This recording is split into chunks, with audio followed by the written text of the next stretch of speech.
Hello there! My name is Nate, and welcome back to another exciting video. This time, we've returned to Clark, which is a rapidly growing freeport zone in the province of Pampanga on the main island of Luzon in the Philippines. I've covered Clark extensively in previous videos on my channel, and if you haven't seen them already, I invite you to check them out by clicking on the first few video links down in the description below. Today, we are at the heart of Clark's expedited development and growth, Clark International Airport. I featured Clark's airport in a previous video several years ago, but a lot has happened since then, so it's definitely time for an update. Last year, Clark's new terminal opened to the public, replacing a much smaller aging terminal 1.5 kilometers to the south. The new terminal is modern, stylish, and simply stunning, and it now serves as one of the leading gateways to the nation. During my first visit, I toured this building while interior work was still being carried out. But now that it's open and operational, I'm excited to show you around while also providing the latest information and expansion plans for Clark International Airport. All right, let's jump right in and check it out. Come on!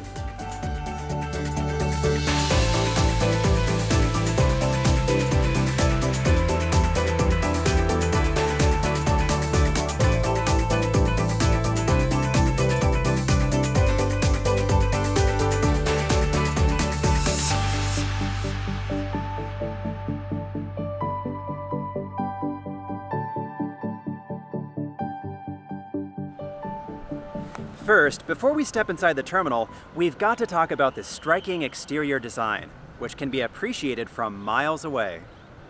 This unique facade is one of many examples of how the natural features of this region inspired the terminal's architects. You'll see time and again how the beautiful surroundings and cultural heritage here in Pampanga have been symbolically incorporated into both the overall form and the fine details throughout the building. These carefully crafted features all provide a sense of place, which you can immediately observe as soon as you approach the terminal. The majestic waves of the terminal's roof represent the nearby Zambales Mountains that sit just to the west, as well as Mount Arayat directly to the east.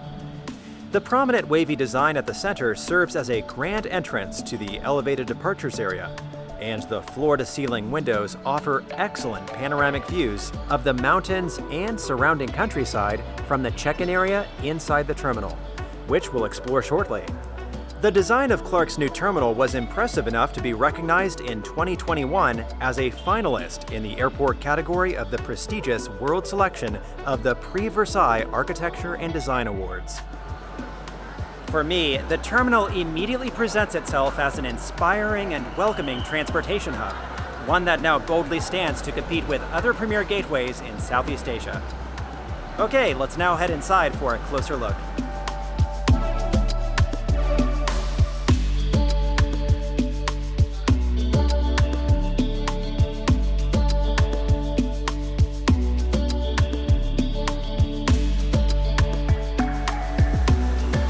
As soon as you step into the departures hall, you get a clear sense of this terminal's immense scale.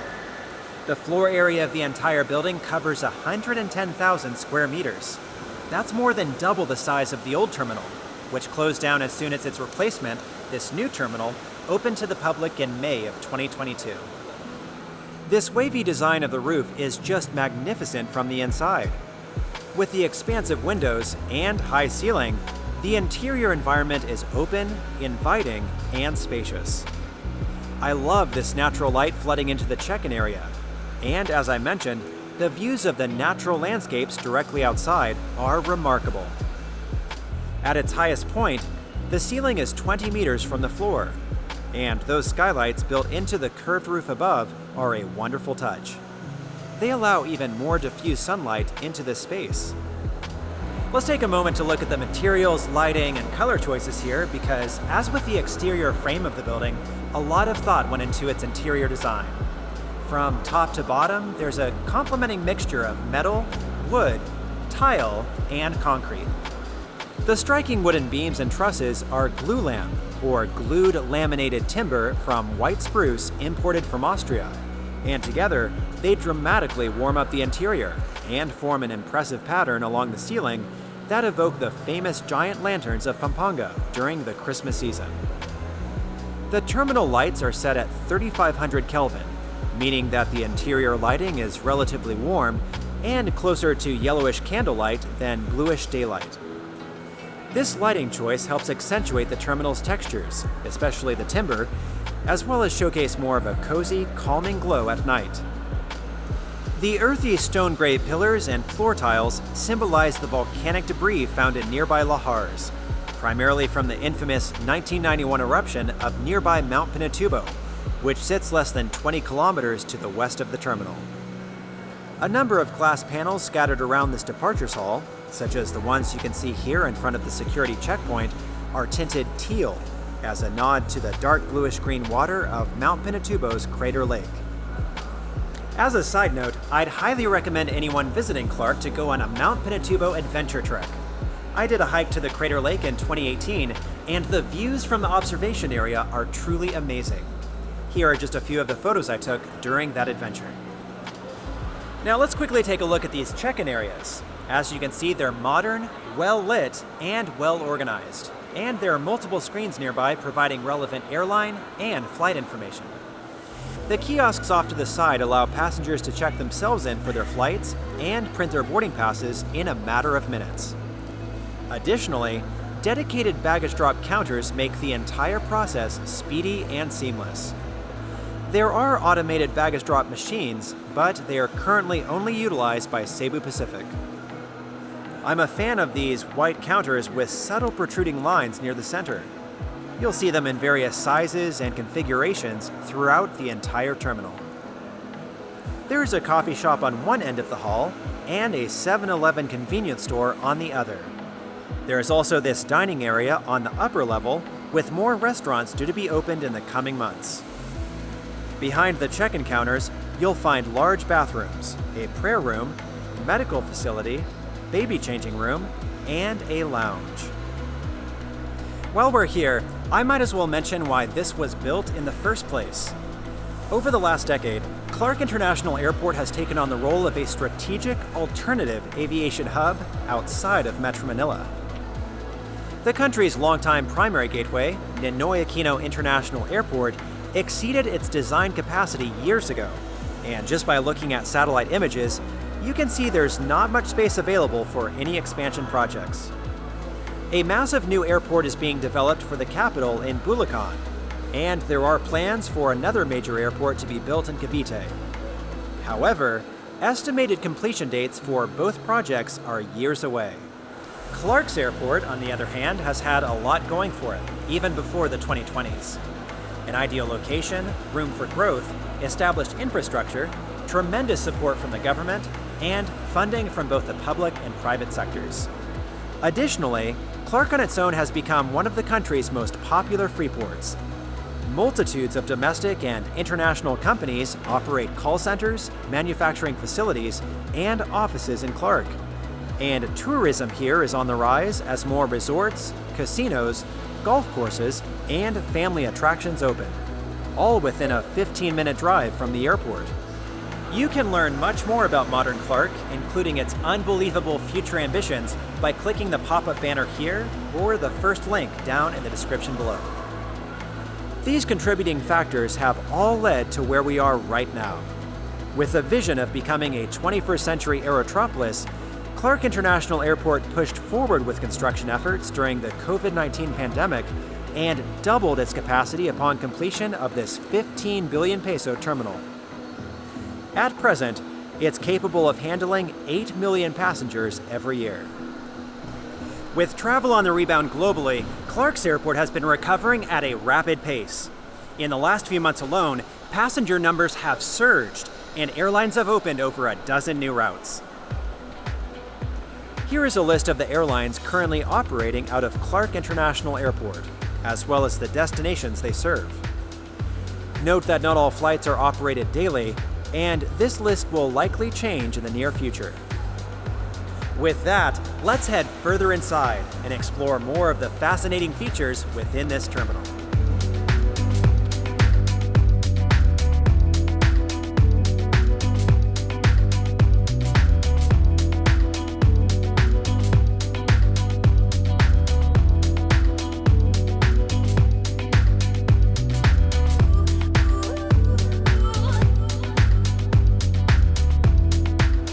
are now beyond the immigration and security screening zone in the International Departures Hall, and it's amazing to see all of this in its operational state. I remember standing right here 2 years ago when so much of the interior work was being carried out.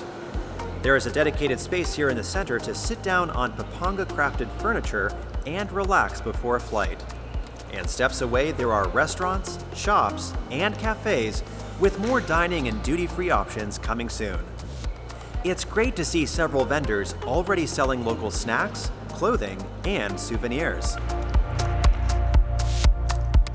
I've got to highlight this addition to the airport. Clark's new terminal features this dedicated lounge for overseas Filipino workers, or OFWs for short. It's an exclusive space that serves as a comfortable waiting area for Filipino citizens traveling to work abroad, and it's free of charge. There are 2 other lounges in the airside section of the terminal for paying customers or travelers with premium benefits. With a generous selection of food, drinks, plush seats, and amenities on offer, I wouldn't mind spending several hours here before a flight.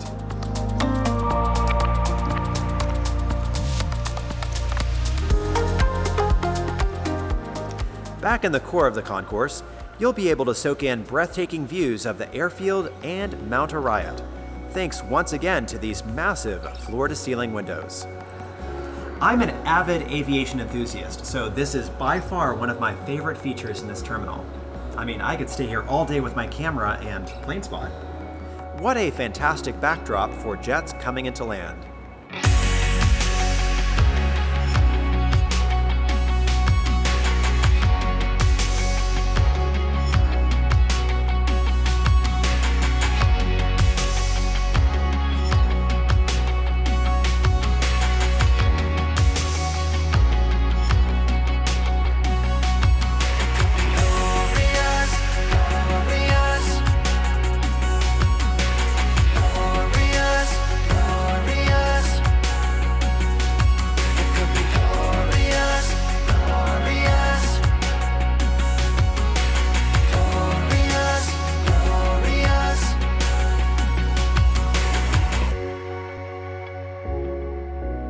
Here's another neat design feature. The green color scheme, which you can observe on the carpet and chairs near each international departure gate, pays homage to the lush forests and tropical foliage on and around Mount Arayat. Meanwhile, the adjacent domestic departures concourse has a blue color scheme, which represents Manila Bay to the south. By the way, most of the chairs throughout the terminal were brought in from Switzerland and Sweden, and they're quite durable. Speaking of durability, the terminal was built from the ground up to withstand natural disasters, including destructive winds from typhoons and earthquakes with a magnitude of 8.9 on the Richter scale. As I'm filming this, a typhoon is forming off in the Pacific and approaching Luzon, so there's no doubt this terminal is going to be put to the test in the months and years ahead.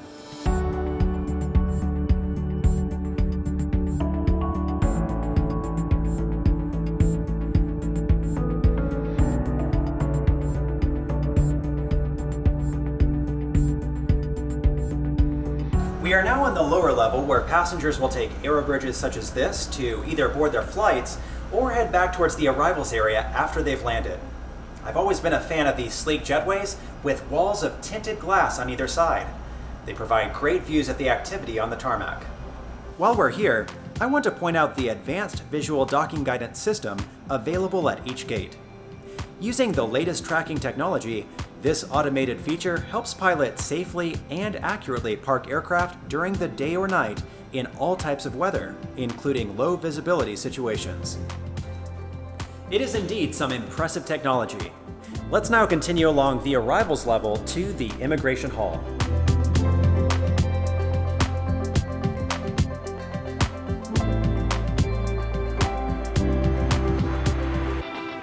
Just before immigration, there's this international transfer facility, which allows passengers with a connecting flight to conveniently avoid long lines and a repetitive check-in process before accessing the departures hall above. Here at immigration, you can see just how much has changed since my last visit. Wow, what an inviting and fresh space. What's even better is the section at the end featuring e-gates. Filipino citizens can simply scan their passports here and complete the automated immigration process in less than a minute. The overall layout and features certainly make for a pleasant welcome for arriving passengers. We are now inside the baggage claim hall, and once again, you see how this extra vertical space makes all the difference. This part of the terminal is actually intended to subtly evoke a grand cavern, as there are many cave systems throughout this region. The slanted silver ceiling panels contribute to that representation, as do the tunnel-like corridors that passengers walk through to access this hall. Here's something you don't see in most airports. At the baggage carousels, passengers can monitor the airside baggage handling process on these screens, which will show a live video feed of bags being loaded onto the conveyor belts. The final hall arriving passengers go through contains currency exchange offices and desks for hotels and resorts in Clark.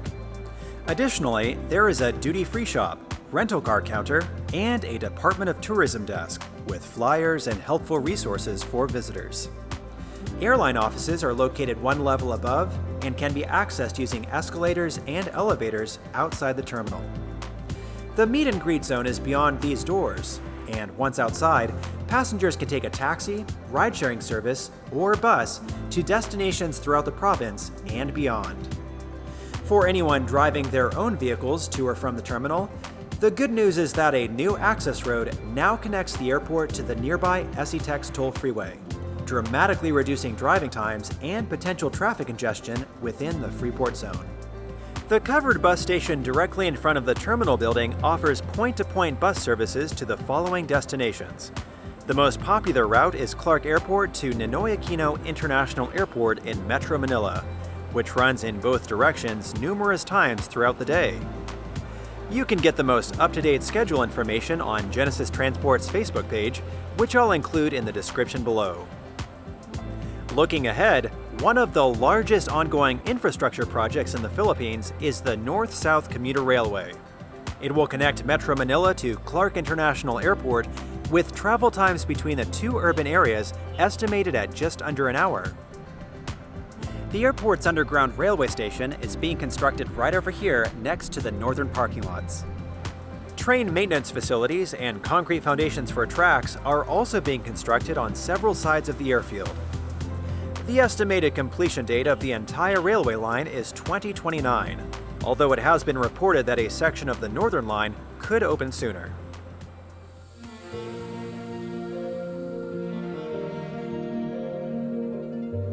As for the airport itself, what I've shown you today is only the beginning of what will ultimately become a gigantic aviation city. Take a look at Clark Airport's layout today and compare that to its published master plan. 2 additional runways, multiple new terminal buildings, sprawling cargo and maintenance facilities, dedicated airport hotels, shopping areas, a conference center, and a new air traffic control tower, which will be the tallest in the nation when complete. The estimated ultimate capacity is 80 million passengers per year. To put that in perspective, London's Heathrow Airport handled about 80 million passengers in 2019. That kind of transformation over the next couple of decades will not only provide a vast array of economic opportunities, but it will also dramatically reshape Clark and the entire region for generations to come. In a number of my videos, I've discussed how Clark is rich both in terms of its history and in its grand ambitions for the future. This freeport is proudly putting itself on the map as a prime destination for tourism, investment, and sustainable growth here in the Philippines, and Clark International Airport is a clear testament to that vision. I'm excited to see how this airport will evolve into a leading international aerotropolis that will significantly benefit locals and visitors alike. I hope you've enjoyed this in-depth exploration of Clark's new terminal. And if you're interested in planning your own visit to Pampanga, be sure to check out the links in the description below. Finally, I would like to thank Lipad for making this video possible. Wherever your future global adventures lead, I wish you and your loved ones many happy trails ahead. Thank you so much for watching, and I'll see you again soon.